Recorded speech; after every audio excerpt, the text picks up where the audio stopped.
What's up everybody? Steve Atlas here, and it's that time of year again, time for the Superbike Smackdown.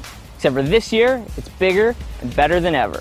We got 8 bikes, including a brand new BMW, Aprilia, and KTM, along with the 4 usual suspects, and Ducati's 1198S Special Edition. We took them to the track, as well as performance testing at El Toro Marine Base, all in the name of bringing you the best possible shootout. So come on, let's check it out.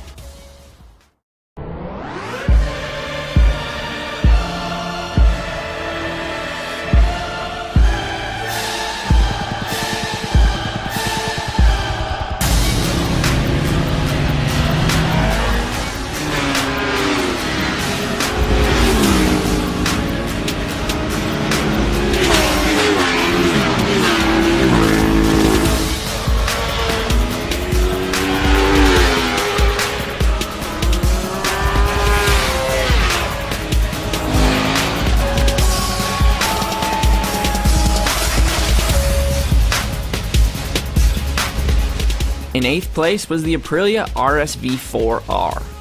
While the factory model is their flagship, we opted for the more affordable R Edition. But without the variable intakes and Öhlins suspension of its big brother, the bike didn't fare quite as well as we expected.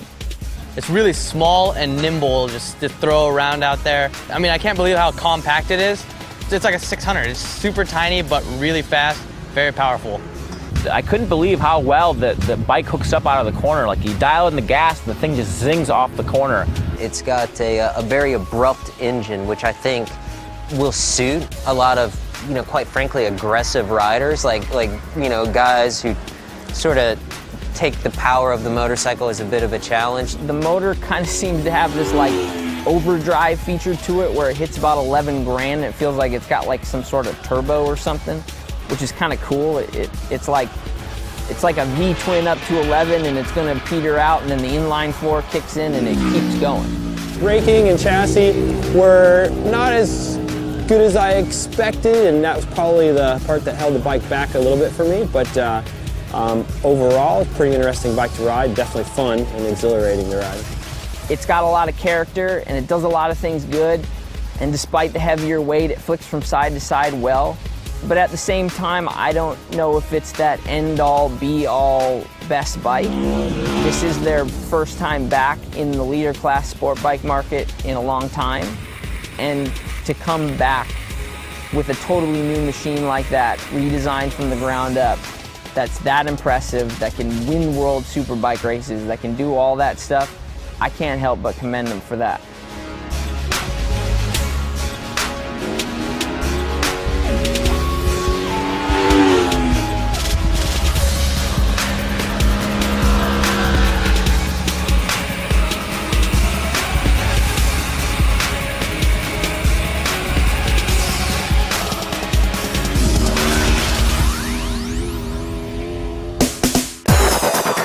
So even though the R1 was 7th in the track portion of our test, one must not forget the immense character and extremely easy to ride nature of this bike. Not to mention the sheer fun factor. It may not be king of the numbers, but there wasn't a single rider that didn't enjoy throwing a leg over the Yamaha. The Yamaha R1 was a lot of fun for me to ride. It doesn't feel real fast, and I think that's why it's fun to ride, because nothing's really happening like right now.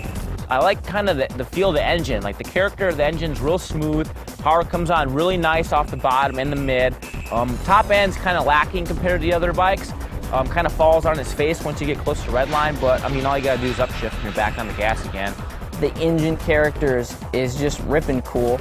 I mean, it is so easy to use, and it's deceiving really, because that bike is so smooth in power delivery that you think, man, this thing has got to be the slowest bike out here. But it's not the slowest. It does lack some on top end compared to the others, but at the same time, it's just a good motorcycle that does everything really well, except for maybe transitioning from side to side. You can really feel it when you're tipping it in the corner. Like, it takes a little bit more effort to get it leaned over at like max lean, and then when you pick it up again, it takes a little bit more effort than the other bikes. You can definitely feel the weight. It's a little bit bigger, a little bit bulkier, and it's a little tougher to get through the tight and twisty stuff. But as a whole, I mean, I was thoroughly impressed with how far they've come this year, and I mean, it showed in the lap times. They were right there in the middle of the field, and they were in the mix.